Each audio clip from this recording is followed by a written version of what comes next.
I think so. I think people look at people who married like, you know, they're more responsible.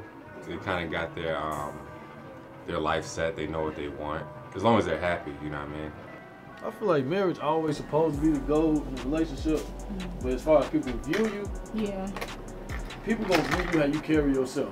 Regardless, that's like true. You gotta, like, one thing I learned about anything in life, whether it's relationships, whether it's your job, your work, your hustle, like whatever you do, you set the tone for whatever people treat you. Whatever people treat you. So if you go into it like you ain't confident about it, people gonna treat you like that. It depends on where you displaying it. If it's on social media, it could be displayed as a status symbol. But if you're married and you don't care about all that stuff, then I don't think it's a status symbol. It's just reality. Like, you care, you love the person, y'all love each other, y'all want to start a family. So I don't look at it as a status symbol unless that's what you're displaying on social media and you're not really happy. You know, you're just putting it out there. Whereas like people put their car, but that's all that they really got. But it make it look like, you know, they living a life. I noticed some females that say here, they been going back and forth with the side chick so long. Now they gotta have something. They gotta have a one up. So yeah, they gotta win. They gotta have this one win up. This. So it's like, you know what? First is the baby. Now I get pregnant. That ain't keeping him long enough. So he mess up again. No, you gotta put a ring on it. You can't force nobody to marry you. And then the crazy part about it is, guys will do it though. They will do it. And they will do it. Cheating on you, so it's like, still be cheating. And it was like, so you just really just, you know what I'm saying, put yourself in this jam, like. For the status symbol. Exactly. Be like, that's my husband. Tradition for sure. Yeah. Some people, comfortability, or yeah, it could be money. Everybody got different reasons for getting married. I think it should be a combination of a lot of things. Like, could y'all collaborate on life? You know what I'm saying? You wanna try to find somebody that you can co-parent with, be friends with, be lovers with. You understand this person. I just think it's not about getting married, it's about staying married. A lot of people get married because it sounds good, they think they're in love, but the reality is if y'all aren't on the same page, it's gonna be divorce. So, you know, you need to love that person, that's the first step, but you also need to have your lives together, otherwise that's gonna cause your marriage to maybe lead to a divorce. They say most marriages end because of money problems. So if you all aren't at least financially stable or on your way to be financially stable, that's just gonna fuel the fire, and that's, you know, could lead to potential problems. It's like good on both ends, but you gotta find that value within yourself first. Like, right, before a lot of you people settling to be with somebody just to say you got somebody. Man.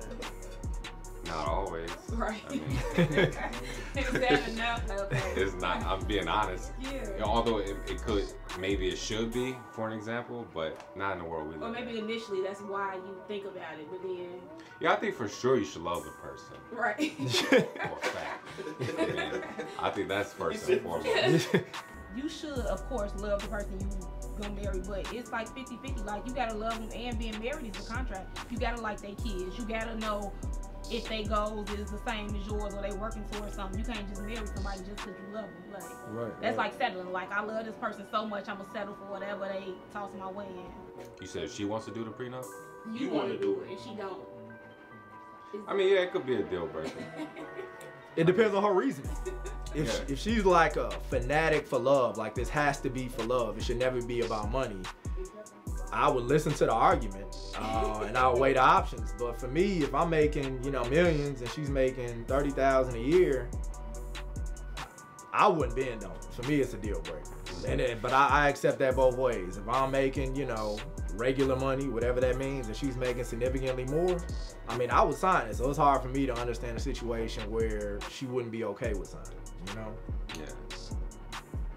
I don't think you're wrong if you ask me to sign a prenup, I'd be like, no.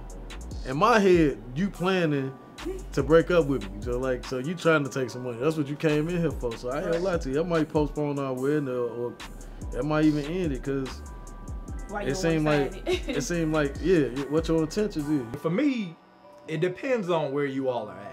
If you all both have jobs where you making, let's say, $50,000 a year, I don't really think a prenup is necessary. But if somebody, man or, you know, male or female, is making significantly more money, I don't think it's a bad idea. I feel like you dodge a bullet then if they don't want to sign that prenup. But somebody out there gonna sign it. Straight up, they'll take them couple years together, spend Yeah, some so money. say put up them. If What that's you what they say? want. 5 years in one day. All right, cool. I know a lot of people disagree with that because they say when you get married, it should just be for love and money shouldn't be an issue. But everyone says that until they get divorced. And that's when everyone gets petty. And that's when they come for the things you love. So, I mean, if I was making a significant amount of money, I would for sure want to get a prenup. And if, you know, my woman was making that much more than me, I'd be in favor of her getting one. That's how you know no one is there for the money.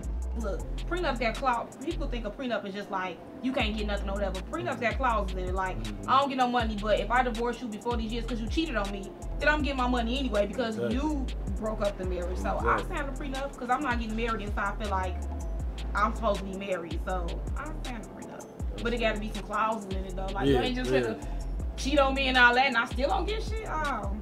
Nah, gotta be some stipulations in that prenup for me to sign it. I feel that. No, I mean, if you're giving me your honest opinion and you're telling me your honest opinion, then you're not a hater.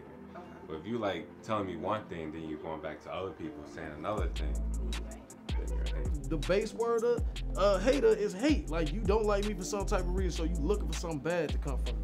I feel like if you hating on somebody, then you're coming from the wrong place. So it's either somebody's jealous of you or somebody, basically they're not coming at you as a friend. They're coming at you from a place where they're either trying to make fun of you, they're jealous of what you got. I feel like this. It's a way to tell somebody.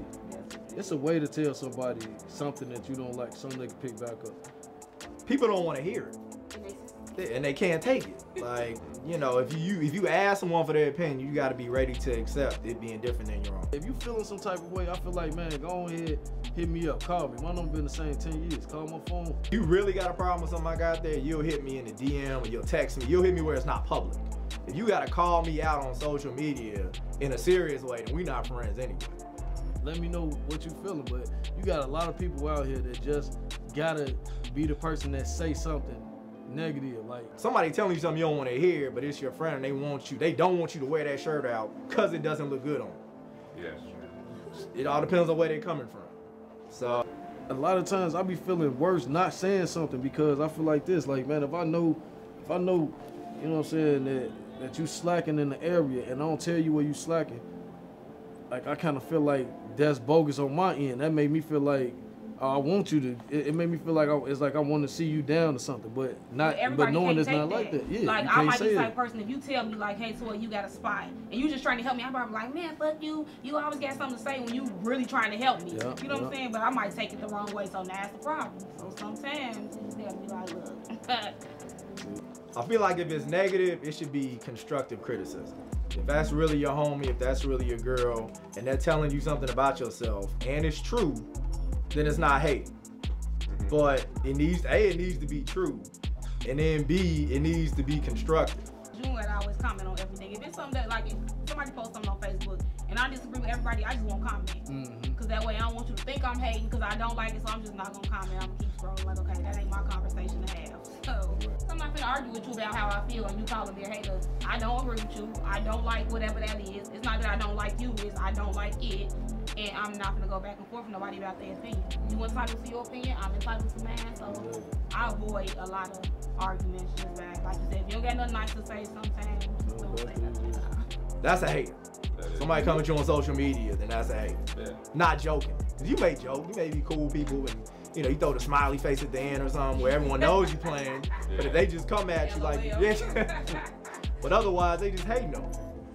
I mean, it depends on your approach or how you say it. Okay. If you say, you know, I'm not a fan of that shirt. Like, that shirt ugly. It's kind of aggressive. Okay. Especially if you really liked it. You know, it depends on how Comes people across say it. wrong. You know, it's how it come across. But it depends on how sensitive the person is. Like, Right, 'cause like I could be like if you right now, like I could say something aggressive to maybe one guy, he'd laugh at it, and the other guy like, dude, why do you know what I mean? So it depends on how you said it and your demeanor about it. Not to the point where you're gonna satisfy them. You know what I mean? A lot of haters are looking for attention. They want you to reply, and when you reply, like, yeah, I got it. You know what I mean? But it's just like, if they're not important, don't reply to them. You know what I'm saying? It's just like some things when you don't pay it no attention, it go away. You know, like it just like you can't. Some fires need fuel, and you the only person that could fuel it.